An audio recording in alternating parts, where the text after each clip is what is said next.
Para completar esta porción de la que habíamos leído, del capítulo 2 de Apocalipsis, verso 11, damos lectura en el nombre de Jesús, completando. El que tiene oído oiga lo que el Espíritu dice a las iglesias.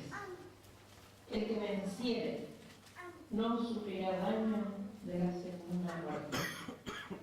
Y habíamos considerado cuál era la base, cuál era la raíz de nuestra liberación, la obra de Cristo.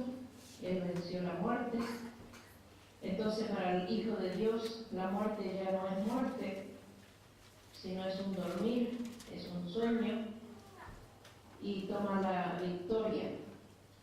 Toda enfermedad, toda muerte, ya no son más juicios por el pecado, sino son resultados de él. Y así reconocen los que verdaderamente vencen. Y tenemos una porción para considerar en 1 Corintios 9, verso 27, que nos ayuda un poco más en cuanto a completar ya esta parte de la importancia de tomamos la victoria de Cristo, creemos la palabra, enseñamos esta victoria, enseñamos esta palabra, pero si esto quedara así nomás, no surte efecto para aquel que lo da.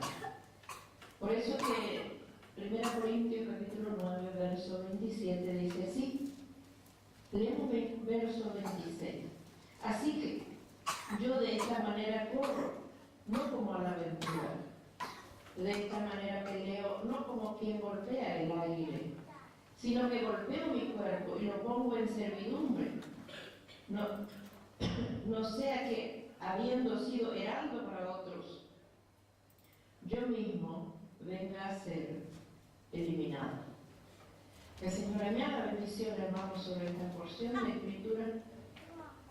Y vamos a pedir la unción del Espíritu Santo sobre estas porciones que vamos a meditar, porque es muy importante.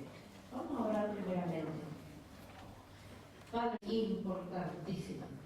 Encontramos la victoria para cada uno. Pero si esta victoria yo conozco, si esta victoria yo predico, pero si esta victoria no es una realidad en mi vida, por eso dice el apóstol Pablo, yo de esta manera corro, no como a la aventura, no es que por si la pega, no, de esta manera peleo, no como quien golpea el aire, sino que golpeo mi cuerpo y lo pongo en servidumbre. ¿Y esto qué quiere decir? Aprendimos la enseñanza de cada día muero. Cada día tenemos que declarar que somos muertos con Cristo, lo que vive en la nueva creación. Entonces, ¿qué sucede con esto?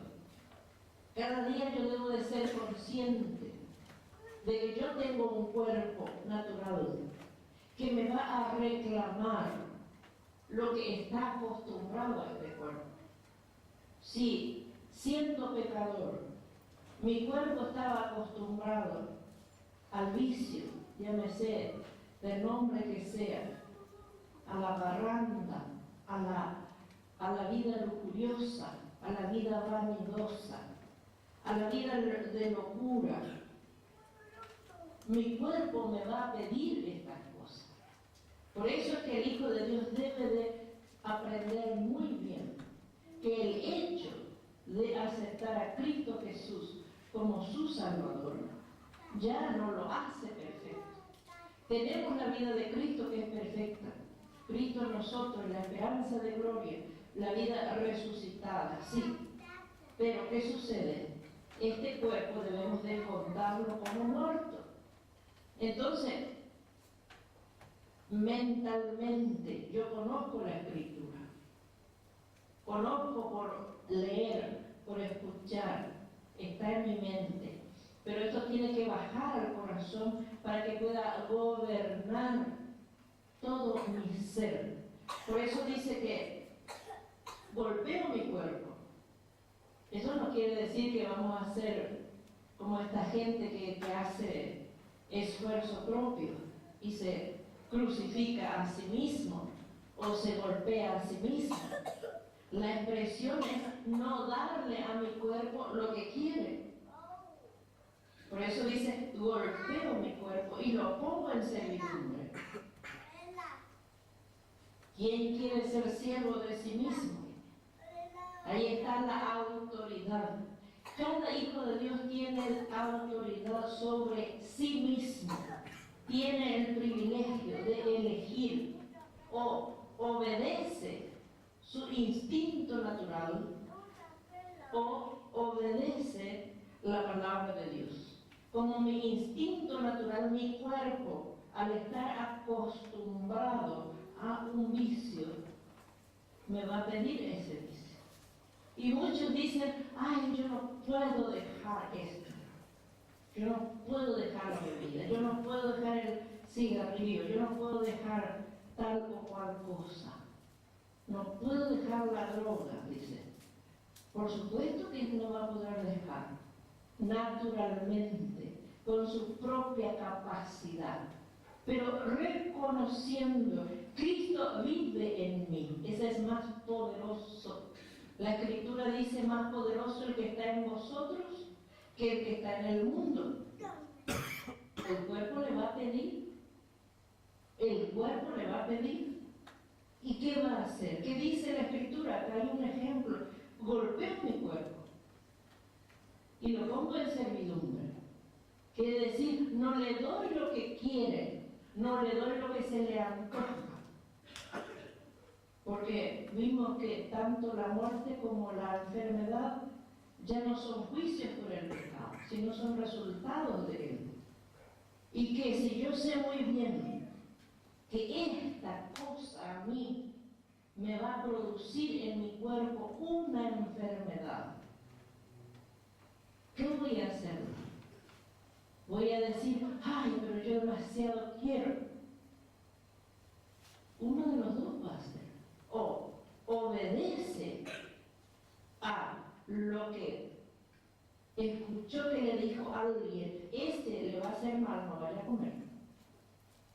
Este le va a hacer mal, no lo vaya a hacer. Este le va a hacer mal. ¿Qué lo va a hacer? ¿Qué va a hacer? Tengo mi deseo. Y sí, el cuerpo va a desear. Pero ¿qué dice la Escritura? Golpeo mi cuerpo y lo pongo en servidumbre. El siervo no tiene voluntad propia. El siervo ni su nombre era capaz para elegir. Tenía que obedecernos.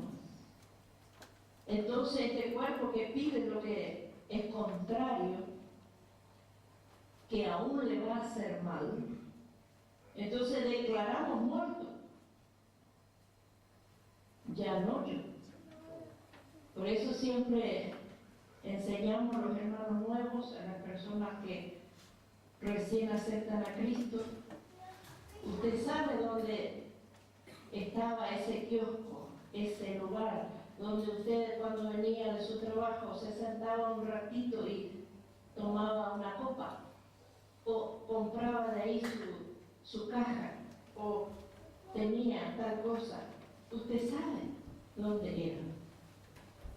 Ha aceptado a Jesús como su Salvador, tiene la capacidad de Dios, el poder de Dios, pero como el cuerpo está habituado, enseguida el cuerpo lo va a llevar, porque el que tiene adentro es bebé, todavía no tiene poder. Entonces el cuerpo, como es mayor, por eso se lo llama el viejo hombre, él tiene autoridad, tiene poder, gobierna por mucho tiempo en ese cuerpo, lo va a llevar. Entonces, ¿qué tiene que hacer? Declarar en el nombre de Jesús, libre de estas cosas, y dejar de usar ese camino que usted usaba. Usted sabía que por esa vereda va a estar ahí donde iba a comprar o donde se va a sentar. o dónde va a alcanzar. ¿Sabe cuál es su vicio? ¿Cuál es su vicio? Usted sabe cuál es su vicio, porque está arraigado en nuestra carne. Entonces, como dice el proverbio, hijo mío, ahí está la mujer ajena, que te está llamando, que te está llamando, que te está llamando, que se está contorneándose para llamar la atención. ¿Qué vas a hacer? Dice, pasa por la otra vereda, cambia tu camino, no pase más por ahí, cambia tu camino, vaya al otro lado. Todo aquello que sé que a mí me va a hacer mal, entonces tengo que optar, tengo que declarar. A veces los creyentes dicen, ay, estoy orando al Señor que quite de mí. No, yo tengo que optar, yo tengo que decidir dejar vicios, costumbres, maneras, formas, declarar que ya no soy yo, sino Cristo en mí, sino que golpeo mi cuerpo y lo pongo en servidumbre. No sea que habiendo sido heraldo para otros, yo mismo venga a ser eliminado. ¿Qué tal si después usted predica, le pasa la palabra a alguien y le presenta al Señor de todo poder, el Señor de toda gracia, el Señor de todo amor, de misericordia, el Señor que hace maravillas? Y pasando el tiempo, se lo ve a usted en un camino que no es correcto. Entonces llega a ser un heraldo para otros, pero usted llega a ser eliminado. Es como aquel que se prepara para la carrera y comienza a prepararse, pero por el camino deja de atender su alimentación, deja de atender su preparación. ¿Acaso que va a poder alcanzar la meta? No. Por eso es que hay tanta pérdida. ¿Por qué? Porque por el camino se cansan y por el camino quieren desistir. En Primera de Juan, capítulo 5,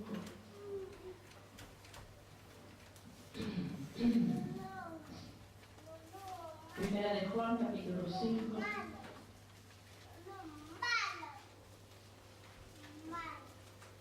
verso 3 al 5.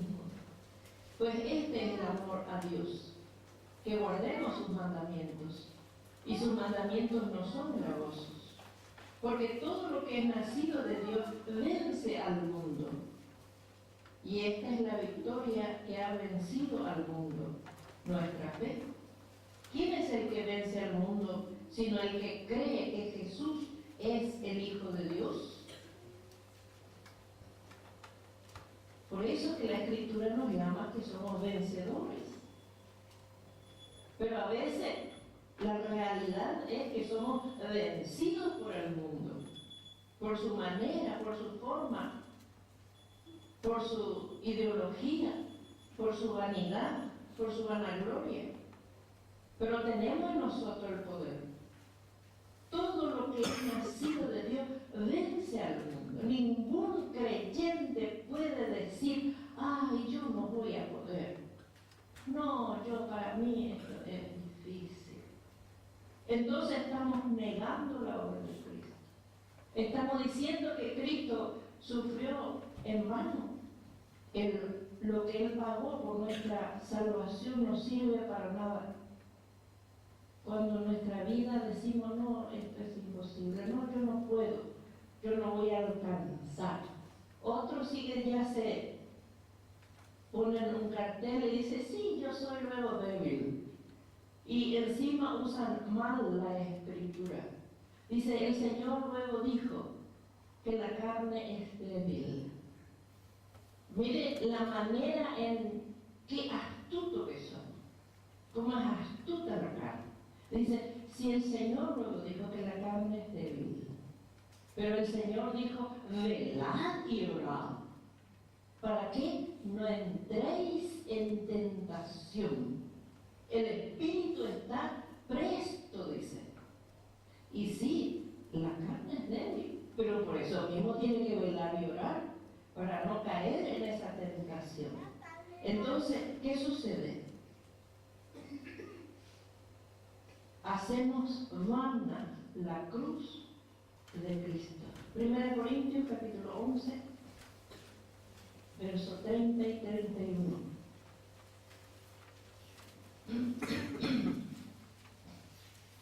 Hay una realidad, hermanos, porque de no vivir una vida que agrada a Dios. La palabra no nos engaña, la palabra nos muestra. 1 Corintios capítulo 11, versos 30 y 31. Dice, por lo cual hay muchos enfermos y debilitados entre vosotros, y muchos duermen. Si pues nos examinásemos a nosotros mismos, no seríamos juzgados, mas siendo juzgados, somos castigados por el Señor, para que no seamos condenados con el mundo. Este es el privilegio del Hijo de Dios. Dios va a disciplinar a sus hijos, y muchas veces permite, aún en su propio cuerpo, enfermedad. ¿Y cuál es el propósito? El propósito es para que busque a Dios, para que clame a Él. ¿Y por qué causa la enfermedad muchas veces? Por causa de no ser atentos, por causa de no buscar de Dios lo que es mejor para mí. ¿Qué es esto? ¿A mí me hace mal? Y si a mí me hace mal, entonces yo debo de elegir apartarme. Por eso que vemos que es tan necesario saber, la obra de Cristo es una obra perfecta, una obra completa, está suplida todas nuestras necesidades. Pero cada hijo de Dios tiene una mente llamada mente de Cristo. Mente de Cristo. Y nos avisa cuando estamos mal. Nos avisa. Y si desobedecemos, muy bien, entonces por mi propia dar satisfacción carnal a mi propio gusto, entonces ya me pongo en el lugar de enfermo o de debilitado. Y tenemos un ejemplo en el Antiguo Testamento, no vamos a tomar el tiempo de leer, pero es muy hermoso ver, hermano. El caso de este hombre Elimelech y su mujer Noemí, que tenían 2 hijos. Ellos decidieron, porque hubo hambre en la tierra, y dice, decidieron descender a Moab porque escucharon que ahí había ganancia. Y sin consultar a Jehová, decidieron bajar a Moab, porque pensaron que ellos iban a ir un ratito nomás, para poder salvar un poco la situación y después volver a su tierra. ¿Y qué sucedieron? ¿Qué sucedió a esta familia? Llegaron ahí, pensaron que iban a quedar un ratito, pero quedaron 10 años. Y en ese lapso de tiempo, sus hijos crecieron. Ellos se olvidaron que sus hijos varones van a crecer y comenzaron a buscar para sus esposas y tomaron para sus esposas mujeres moabitas. ¿Y qué van a hacer? Están en el país extraño. No se puede impedir, dice otro. Salieron de la voluntad de Dios, salieron sin consultar a Jehová. ¿Y qué? Ellos fueron en busca de mejor oportunidad, en busca de bendición en el mundo. Pero ¿cuál es el resultado, hermano? ¿Cuál es la realidad? Y aquí estamos el nombre de los 2 hijos, Mahalón y Kelión. Uno se llamaba enfermo y otro se llamaba débil. Y aquí está lo que dice la Escritura. ¿Por qué? Porque está fuera de la voluntad de Dios. Al darme yo el lujo de andar conforme a mi propio pensamiento, a mi propio deseo, a mi propio gusto, darme, no, porque acá no pasa nada, yo voy a hacer algo. No voy a depender de Dios, voy a hacer mi camino, voy a buscar mi oportunidad. Entonces yo me puedo poner bajo esta línea de enfermedad y de destrucción repentina y de morir en derrota. Elimelech, con un nombre glorioso que significa mi padre es el rey. Imagínense, mi padre es el rey. Donde iba, él proclamaba. Como muchos creyentes dicen, ay, sí, tenemos un padre rico, tenemos un padre. Pero la realidad, ¿cuál es? Está buscando entre la basura para su alimento. Por eso dice, no vaya a hacer cosa que soy heraldo para otros, pero yo mismo vengo a ser eliminado. ¿Por qué? Porque esa realidad de la palabra de Dios, esta verdad de la palabra de Dios, no aplico a mi vida. ¿Por qué? Porque no quiero morir. No quiero morir, no permito. No, este es mi deseo, este es mi gusto. Y pensar que el camino para la victoria, para subir, es primeramente bajar, es humillarse, buscar de Dios. Aún puedo morir en derrota. Y eso es lo triste. Como me dijo un sobrino mío, que no quiere juzgar su manera de comer, y dice, sí, total, de algo hay que morir, tía. Y le dije, ¿vos sos hijo de Dios? Y sí, dice, bueno, si vos sos hijo de Dios, ojalá que te mueras hoy, ya, ahora. Y si hay una realidad en tu vida, vas a pasar la presencia de Dios y no vamos a sufrir nadie.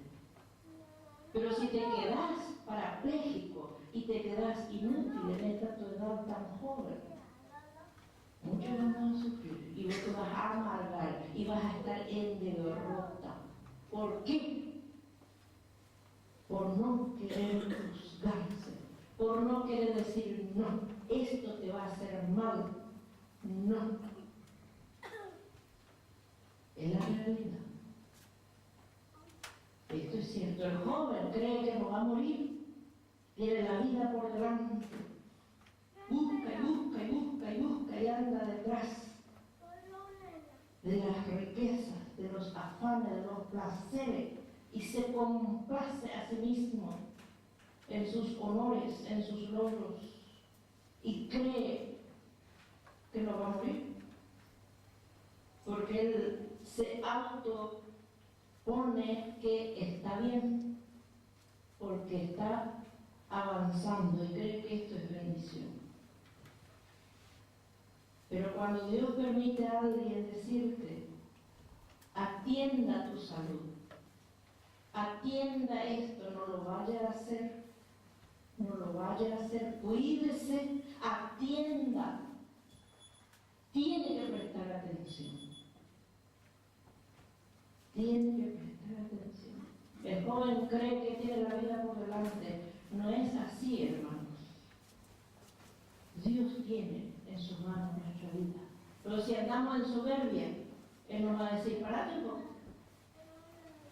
Y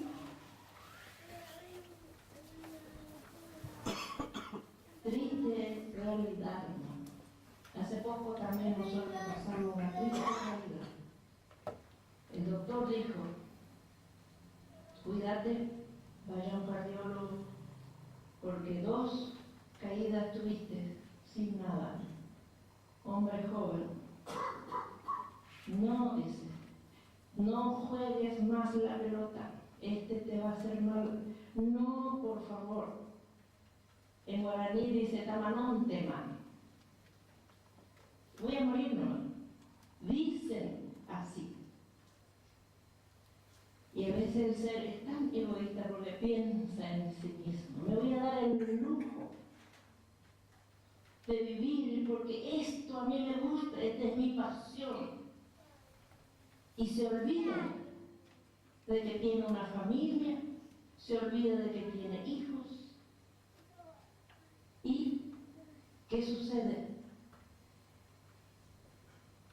Cae y muere. Y ahí queda la esposa joven, hermosa, hijos hermosos y el dolor. ¿Qué hacer? ¿Por qué esto? Y la gente dice, ¿por qué sucede esto? ¿Dónde está Dios? Dios permitió hablar por boca de otro hombre y le dijo muy bien, atendé, cuídate, ve esto, ve lo otro. Pero somos necios, somos tan necios que creemos, no, porque yo soy fuerte, porque yo soy esto, yo soy... No es así. Lo que Dios ha provisto en su palabra, hay promesas grandes para nosotros. Pero lo que nosotros tenemos que hacerlo, nosotros tenemos que hacer. ¿Quién tiene que poner freno a mi boca? Soy yo. ¿Quién tiene que ver que esto me está haciendo mal? Soy yo. Yo debo de elegir andar en la voluntad de Dios o fuera de la voluntad de Dios. Por eso que viene enfermedad también al vencedor. Viene enfermedad. Pero ¿qué sucede? Esto no le afecta, no es dañado por este poder. ¿Por qué? Porque se refugia en la roca, se refugia en Jesús. Y Dios le da la salida. Dios le da la salida. Y aún si, a causa de esa enfermedad, llega a partir, no va a partir en derrota. Al contrario, va a partir en victoria. Va a llenarse de gozo. Va a ser una bendición su partida. Por eso, hermanos, que tenemos que ver muy bien, discernir muy bien lo que nos toca hacer a nosotros. Lo debemos de hacer. No ser, por eso dice en la Escritura, andar como hijos sabios, no como hijos necios. El mundo anda en necedad. Y así vive, y así muere. Pero el Hijo de Dios no debe andar así. Al contrario, debe ser más sabio. Por eso la Escritura nos enseña aún de la misma naturaleza y nos presenta ejemplo de la naturaleza de sabiduría y de atención. Leemos nuevamente Apocalipsis.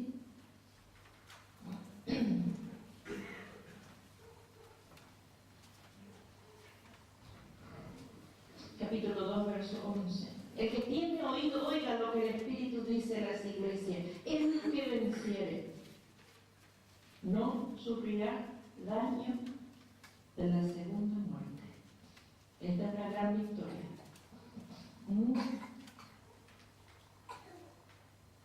Entonces vemos la provisión de Dios. Encontramos en Apocalipsis 3, verso 10, la expresión sé fiel hasta la muerte y yo te daré la corona de la vida.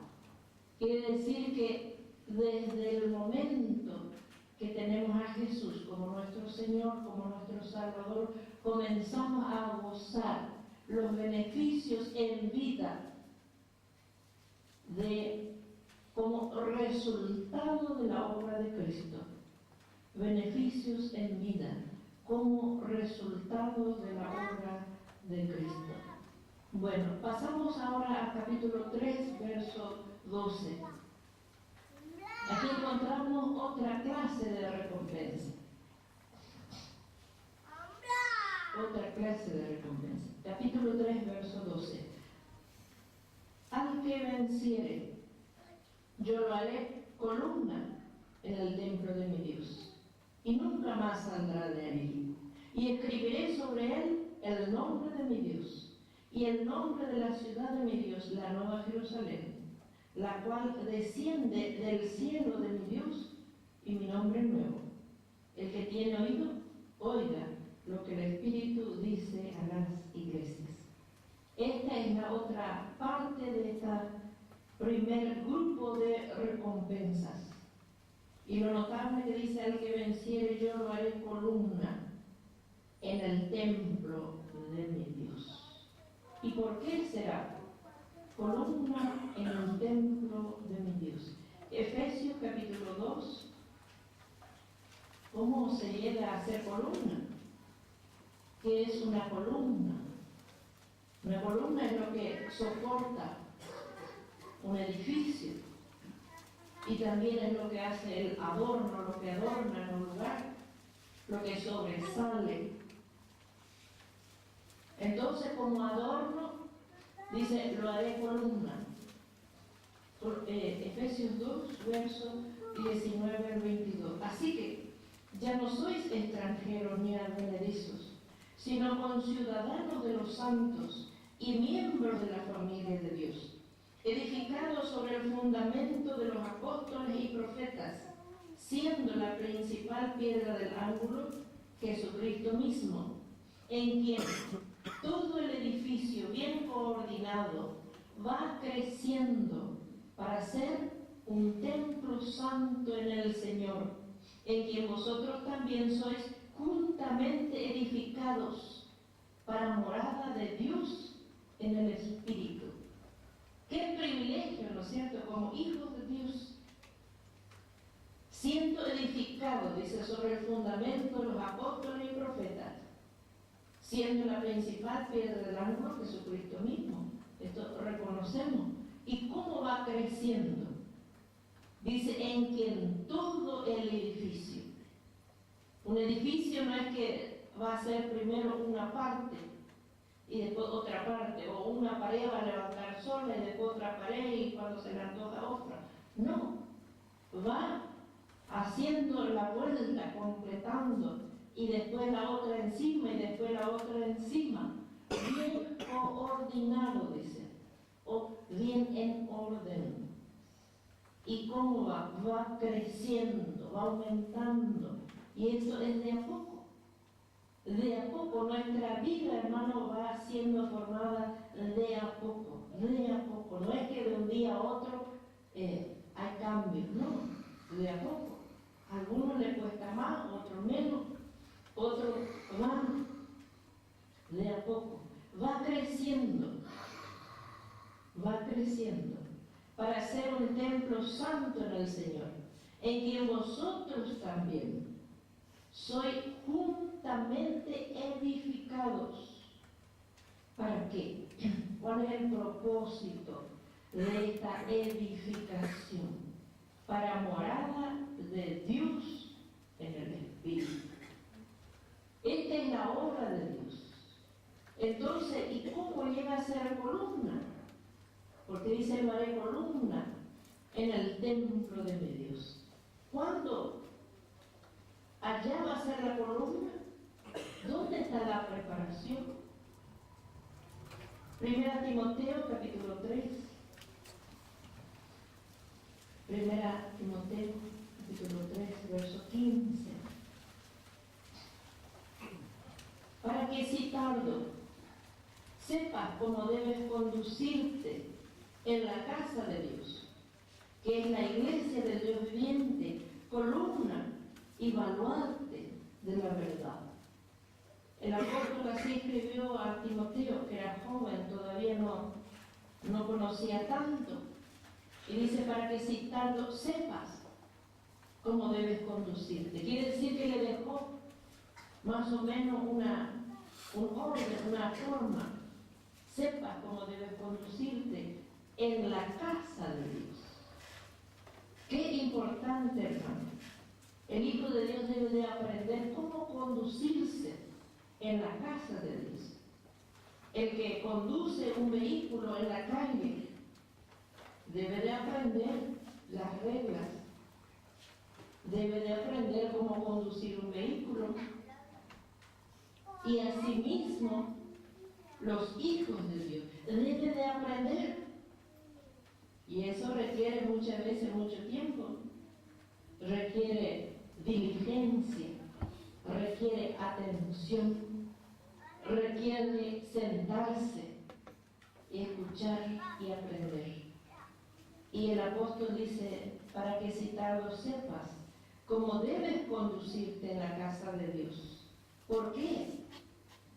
Porque la casa de Dios es la iglesia del Dios viviente, o del Dios vivo, columna y baluarte de la verdad. Entonces, donde va un hijo de Dios, tiene que saber que allí va la presencia de Dios. Con usted va la presencia de Dios. Usted es una iglesia viviente. ¿Por qué? Porque Cristo habita en usted. Por eso que es tan importante la preparación y la maduración. ¿Y cómo comienza la iglesia? Cuando, dice la Escritura, todo aquel que en él creyere tiene vida eterna. Desde ese momento, desde el momento que Dios lo recibe como hijo.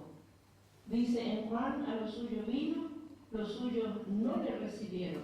Pero todos los que le recibieron, les dio potestad de ser hechos hijos de Dios.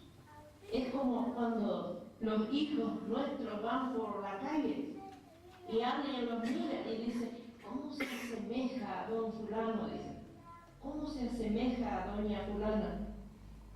Los hermanos miran a mi hijo mayor y dicen, parece hermana Graciela caminando. ¿Por qué? Porque tienen semejanza de caminar. Y cuando el Hijo de Dios va por la calle, la gente debe de mirar y decir, ¿cómo se parece a Dios? ¡Qué bárbaro! La presencia de Dios va ahí. No por la persona, sino porque Cristo habita en usted. Segunda Pedro capítulo 1. Segunda Pedro capítulo 1, verso 4. Miren el privilegio que tenemos de llegar a ser una columna. Segunda Pedro capítulo 1, verso 4. Por medio de las cuales nos ha dado preciosas y grandísimas promesas, para que por ellas llegaseis a ser participantes de la naturaleza divina, habiendo huido de la corrupción que hay en el mundo, a causa de la concupiscencia. El privilegio que la persona que tiene a Cristo llega a ser participante de la naturaleza divina. Y a veces parece como que no nos entra ahí. Pero por la fe creemos lo que dice la palabra. Nos ha dado preciosas y grandísimas promesas, para que por ellas llegaseis a ser participante de la naturaleza divina, habiendo huido de la corrupción que hay en el mundo a causa de la concupiscencia. Esa misma naturaleza divina le da la capacidad para poder huir de toda corrupción del mundo. Entonces esa corrupción del mundo no le afecta. No le afecta. Otra porción, verso Efesios capítulo 3. Bueno, Efesios.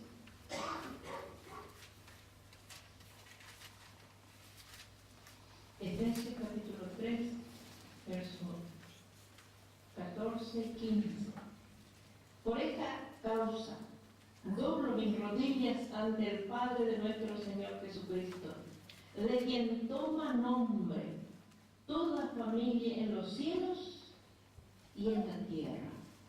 Miren un poco, el privilegio de ser llamados hijos de Dios, porque somos hijos de Dios. Tenemos este nombre. Él nos dio la potestad, la autoridad, el privilegio de ser llamados su familia. Y el verso 19, y de conocer el amor de Cristo, que excede a todo conocimiento. ¿Para qué queremos conocerle? Para que seáis llenos de toda la plenitud de Dios. El Hijo de Dios tiene la capacidad, hermano, de abrir su corazón y la plenitud de Dios a través de su palabra, a medida que vamos alimentándonos de su palabra, ir conociendo más el amor de Cristo, que excede, sale, a veces no podemos entender, para que sea lleno de toda la plenitud de Dios. Esta es la provisión de Dios. ¿Lo creemos? Creemos esto es importante, hermano, esto es por la fe. Entonces vemos que dice que lo hará columna al que venciere, lo haré columna en el templo de mi Dios. También vamos a ver otra expresión que dice, yo lo haré columna en el templo de mi Dios y nunca más saldrá de allí. ¿Y usted cree que una persona que no le gusta asistir a las reuniones va a ocupar ese lugar? El Salmo 84, vemos un poco qué es lo que dice. Salmos 84.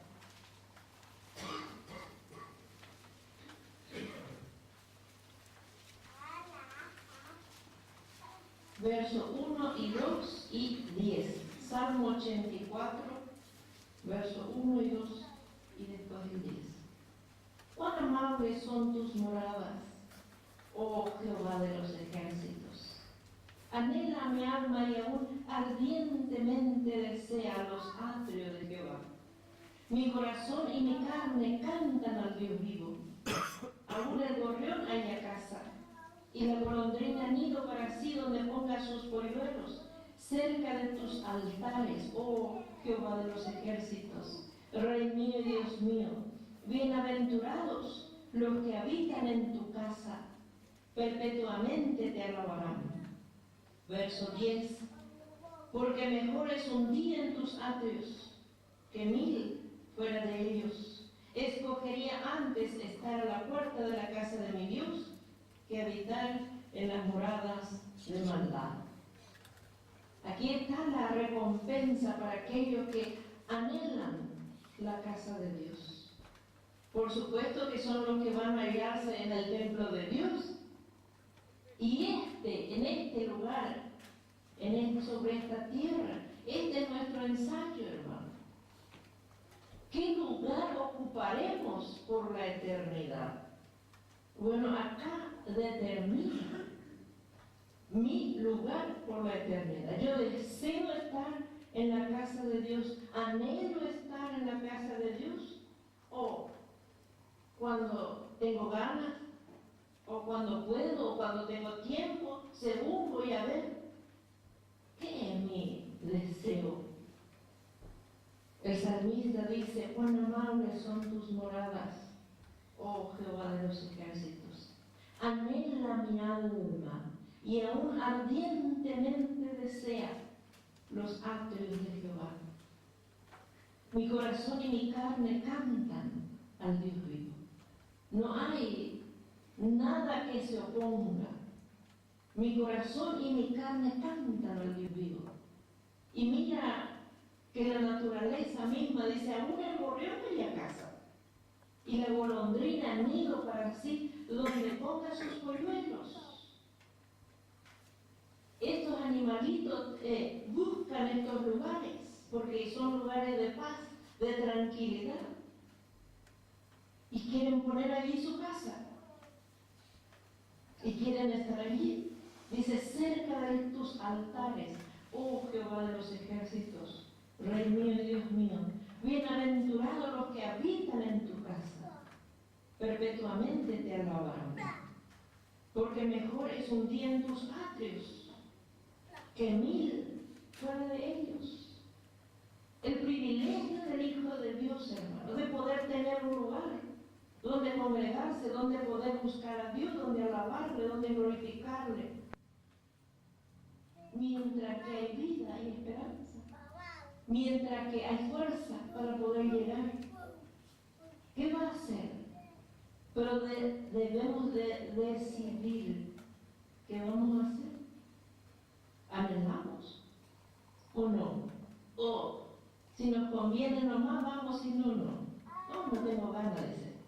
Otro dice, voy a ver si siento me voy.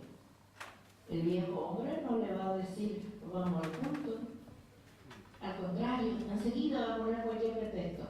O que está muy cansado, porque hace frío, que hace calor, que llueve, que no llueve. No porque no quiero ver a hermano fulano, hermano centano. No porque va a venir lo que sea.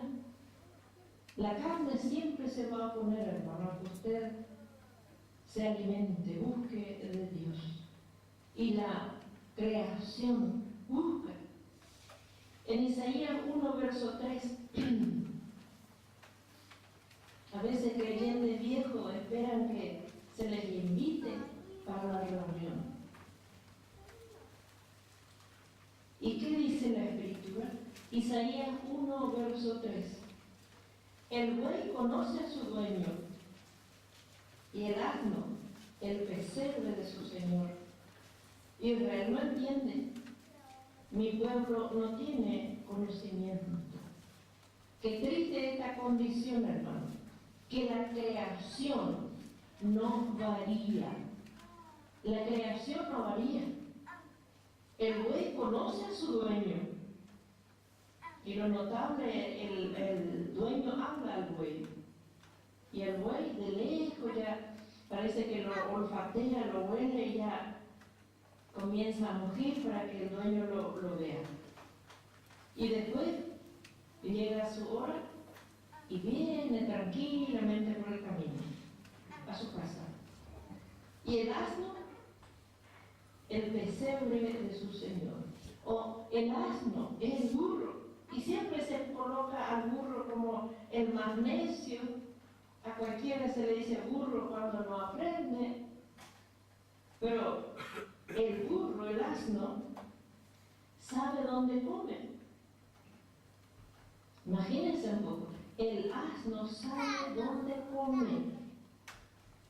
Y muchas veces el Hijo de Dios se olvida de dónde come.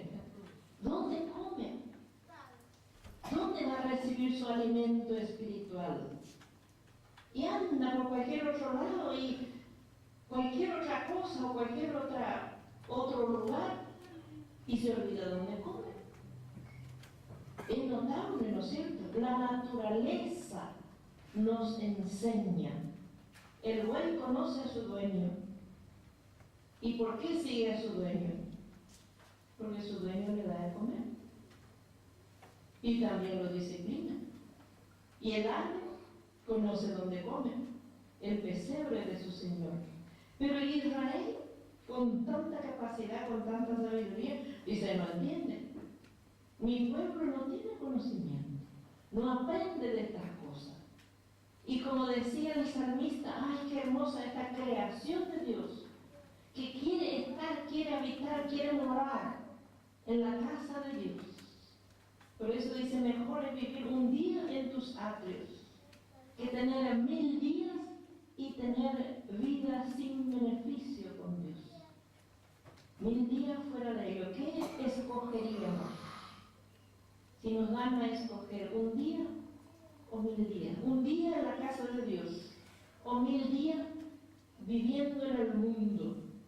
¿Qué escogeríamos? Y muchas veces escogeríamos vivir 1000 días, pero en el mundo. Y mayoritariamente esa es nuestra elección. Entonces acá ya determinamos, hermano, qué lugar vamos a ocupar. Y la columna es como dijimos, algo que sostiene, también es algo de adorno. Y No hay muchas columnas en un edificio, ¿no es cierto? Y así también en una iglesia, ¿no? Porque se requiere de preparación, se requiere de fortaleza, se requiere capacidad con Dios. La morada de Dios en el Espíritu. Y decía el salmista, si por ahí se movieran las columnas, ¿qué ha de hacer el justo? Hermano, estamos pasando muchos tiempos y que el tiempo cada vez más difícil. Y si usted ve que una columna comienza a moverse, porque hay peligro, ¿no es cierto? ¿Y qué va a hacer? Porque muchas veces la gente quiere mirar y dice, queremos mirar testimonio, queremos ver algo. Pero gracias a Dios que la Escritura no nos enseña a mirar ni a esto. Nos enseña y dice el salmista, si los cimientos fueran removidos, ¿qué va a hacer el justo? Y abajo dice, Jehová está en su templo. Imagínense un poco. Nos llama a mirar al único que no se mueve, al único que está siempre allí permanente. Por eso que es tan importante, hermano, las columnas, que usted sea una columna y tiene que formarse como columna para poder soportar y la columna tiene que estar preparada para soportar muchas cosas, muchos golpes, mucha roce, muchas cosas y carga. Y a veces es difícil ser columna. Queremos ser columna para que se haga un adorno, da gusto de la columna, pero siempre el adorno va último en la columna. Pero hasta que sea formado una columna, hay mucho golpe. Pero gracias a Dios. Gracias a Dios porque Él obra esta obra. Y Él lo está formando, lo está capacitando. Y si lo ha llamado a usted para hacer una columna, no se vaya a quebrantar, porque está en la mano de Dios. Y Dios está haciendo la obra de hermoseamiento. Un día se va a ver en el templo de Dios una columna con adornos. Gracias a Dios por la columna. Y tenemos que orar al Señor para que el Señor sostenga todavía estas columnas que todavía se ven. Muy bien.